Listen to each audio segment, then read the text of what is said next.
Hello friends, welcome to Vishnu IAS. This is Raj Kumar. మీలో చాలా మందికి కొన్ని డౌట్స్ ఉంటాయి. ఏంటంటే చాలామంది ఏం చెప్తారనంటే పోలీస్ ఎగ్జామ్ రాయాలి, లేకపోతే మీరు పోలీస్ అవ్వాలి అని అంటే ఇవి ఉండాలి, ఈ హైట్ ఉండాలి, ఈ వెయిట్ ఉండాలి, లేకపోతే ఈవెంట్స్ చేయాలి, నువ్వు పరిగెత్తాలి, దూకాలి, లేకపోతే ఈ సబ్జెక్ట్స్ చదవాలి, ఇలాంటి చాలా మీకు ఏవి కావాలో చెప్తూ ఉంటారు. బట్ ఏవి ఉండకూడదో నేను ఈరోజు చెప్తాను. ఫస్ట్ వన్, మీరు హ్యాండిక్యాప్డ్ అవ్వకూడదు. అంటే హ్యాండిక్యాప్డ్ అంటే ఫిజికల్ హ్యాండిక్యాప్ కావచ్చు, లేకపోతే మెంటల్గా హ్యాండిక్యాప్ కావచ్చు. ఈ రెండు కూడా ఉండకూడదు. తర్వాత ఎప్పుడో ఒకసారి యాక్సిడెంట్ అయింది, ఏదో ఒక దగ్గర రాడ్ వేసారని అనుకుందాం, ఆ రాడ్ తీసేసారు, ఇప్పుడు మీ దగ్గర రాడ్ లేదు, లేకపోతే మీరు నార్మల్గా ఉన్నారు అని అంటే కనుక ఎటువంటి ఇబ్బంది లేదు. ఎందుకంటే చాలామంది డౌట్ అడుగుతూ ఉంటారు, సార్ నాకు యాక్సిడెంట్ అయింది, రాడ్ వేసి ఉన్నారు అని చెప్పి. సో ఇప్పుడు తీసేసారంటే ఇబ్బంది లేదు. ఒకవేళ ఉన్నది అని అంటే కనుక మళ్ళీ ఒకసారి చెక్ చేయించుకోవాలి. సో ఒకటి, మీరు ఫిజికల్గా అండ్ మెంటల్గా హ్యాండిక్యాప్ అనేది అవ్వకూడదు, మీ లోపల ఎటువంటి రాడ్స్ అనేవి ఉండకూడదు. నెంబర్ 2, పిజియన్ చెస్ట్ అని ఉంటుంది, అంటే చెస్ట్ బయటకి వచ్చేది ఉంటుంది అనమాట. అలా ఉండకూడదు ఎప్పుడు కూడా. అలాగే ఫ్లాట్ ఫూట్ ఉండకూడదు. మన ఫూట్ ఏదైతే ఉందో అది ఫ్లాట్గా ఉండకూడదు. ఇది మీరు కూడా చెక్ చేసుకోవచ్చు.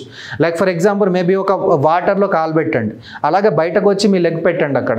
సో మీ ఫుల్గా ఫూట్ అనేది పడుతుంది వాటర్తో, అంటే మీది ఫ్లాట్ ఫూట్ ఉన్నట్టు లెక్క. సో అట్లాంటి వాడు ఎలిజిబుల్ కాదు. సో మధ్యలో మనకి స్పేస్ ఉంటుంది కదా కాల్లో, అది ఏర్పడాలన్నమాట.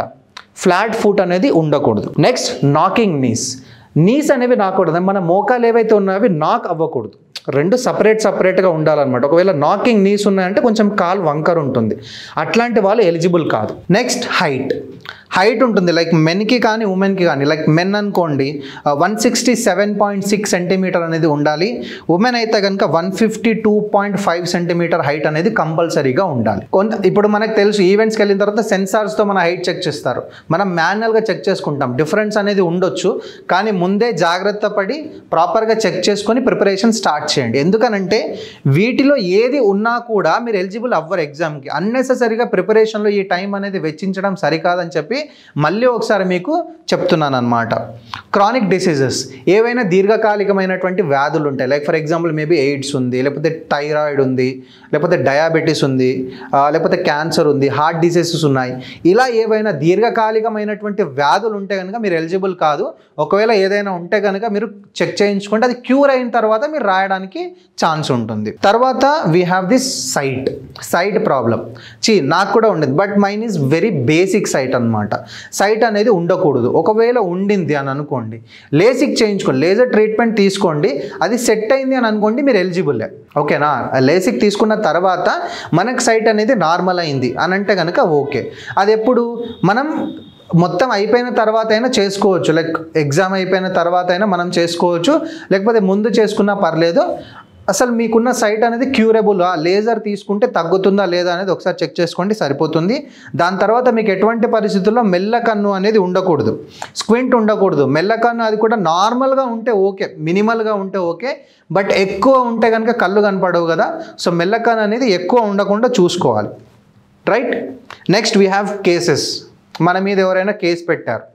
చాలా సమయాలు ఏంటంటే మనం అప్లికేషన్లో మెన్షన్ చేసినప్పుడు మన మీద ఏమైనా కేసు ఉంటే మనం దాన్ని యాడ్ చేయం.